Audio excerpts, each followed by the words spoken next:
Friends, ایک بار پھر آپ کے سامنے ایک نئی پریزنٹیشن لے کے حاضر ہیں۔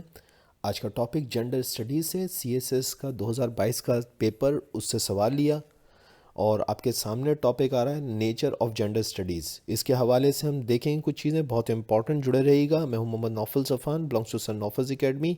دیکھیے اس کے اندر ہم جو ہے وہ سب سے پہلے تو آپ کو بتا دوں کہ اس سبجیکٹ کو، اس سوال کو کور کرنے کے لیے ہمیں ملٹی ڈسپلنری اور انٹر ڈسپلنری جو ڈفرینس ہے اس کو دیکھنا پڑے گا کہ ایک ملٹی ڈسپلنری اور انٹر ڈسپلنری سبجیکٹ کے اندر کیا فرق ہوتا ہے۔ سوال دیکھ لیتے ہیں کہ discuss in detail the multi disciplinary nature of gender studies. اب اس کے لیے تھوڑا سا اگر ہم دیکھیں تو میں نے ایک چھوٹا سا ایک چارٹ بنایا ہے جس کے اندر آپ کو جھٹپٹ میں بتا سکتا ہوں کہ انٹر ڈسپلنری اور ملٹی ڈسپلنری جو فرق ہے وہ کیا ہے۔ تو یہاں پہ انٹر ڈسپلنری کے اندر آپ دیکھ سکتے ہیں کہ بٹوین ڈفرینٹ ڈسپلنس، تو بٹوین ڈفرینٹ ڈسپلنس کے اندر آپ دیکھ سکتے ہیں کہ یہاں میں نے تھوڑی سی اس کو پکٹوریل جو ہے وہ ریپرزنٹیشن دی ہے کہ انٹر ڈسپلنری جو سبجیکٹ ہوتا ہے اس کے اندر دو یا اس سے زیادہ سبجیکٹس ملتے ہیں اور وہاں کچھ نہ کچھ سملیرٹیز ان کے اندر آپ کو نظر آتی ہے اور یوں ایک نیا سبجیکٹ جو ہے وہ کریٹ ہو رہا ہوتا ہے۔ جبکہ ملٹی ڈسپلنری سبجیکٹس جو ہوتے ہیں ان کے اندر جو ہے وہ کئی سبجیکٹس جو ہیں وہ شامل ہوتے ہیں، ڈفرینٹ سبجیکٹس ہوتے ہیں اور وہ کنٹریبیوٹ کر رہے ہوتے ہیں towards the creation and formation of a new idea اور نیو فیلڈ اور نیو ڈسپلن۔ تو سوال جو ایگزامنر نے بنایا وہ یہ بنایا کہ discuss in detail the multi disciplinary nature of gender studies, یعنی کہ وہ یہ مانتا ہے کہ جینڈر اسٹڈیز جو ہے ایک ملٹی ڈسپلنری فیلڈ ہے اور وہ کہتا ہے کہ اس کی کیا ڈیٹیلز ہیں وہ تھوڑا سا بتائیے۔ تو یہاں پہ میں نے اس کو تھوڑا سا انگلش میں بھی بیان کیا ہے، اس کو آپ اسٹل کر کے دیکھ لیجیے گا۔ میں اردو والی سائٹ پہ جا رہا ہوں۔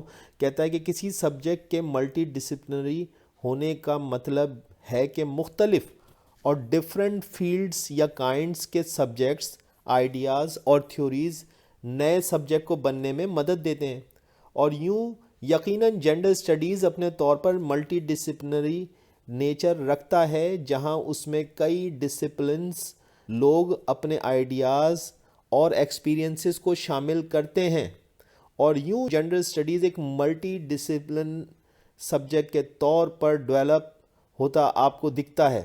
ٹھیک ہے جی۔ جینڈر اسٹڈیز میں ہم جو ٹاپکس اور تھیوریز پڑھتے ہیں اس میں culture, society, education, sexuality, politics, psychology, sociology, feminism, men's studies, women studies وغیرہ وغیرہ شامل ہیں۔ تو یوں یہ سارے کے سارے سبجیکٹس جو ہیں یہ مل کے جو ہے وہ ایک ملٹی ڈسپلن نیچر کا جینڈر اسٹڈیز جو ہے وہ کریٹ کرتے ہیں۔ اس میں ان کی تھیوریز، ان کے آئیڈیاز، ایون یہ کہ بہت سارے لوگوں کے اپنے ایکسپیرینسز وہ سارے شامل ہوتے ہیں، اور یوں جو ہے ایک ملٹی ڈسپلن نیچر کا جو ہے وہ آپ کے سامنے جینڈر اسٹڈیز آتا ہے۔ لیکن دوسری طرف انٹر ڈسپلن نیچر بھی موجود ہے جینڈر اسٹڈیز کی، اس سے انکار نہیں کیا جا سکتا۔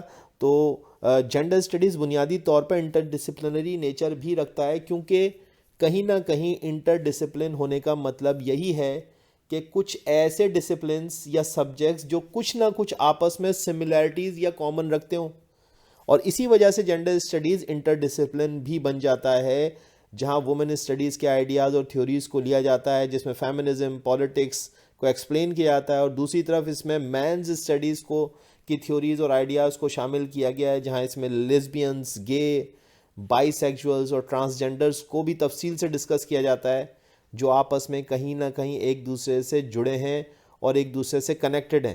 تو یہ میں نے اس کے اندر آپ کو اس کی ایک تو نیچر بھی بتائی، اور دوسرا ایک کہ اس کی ملٹی ڈسپلنری نیچر اور انٹر ڈسپلنری نیچر کو بھی ایکسپلین کرنے کی کوشش کری۔ آئی ہوپ کہ یہ کلاس آپ کے لیے بینیفیشل رہی ہوگی۔ Thank you very much.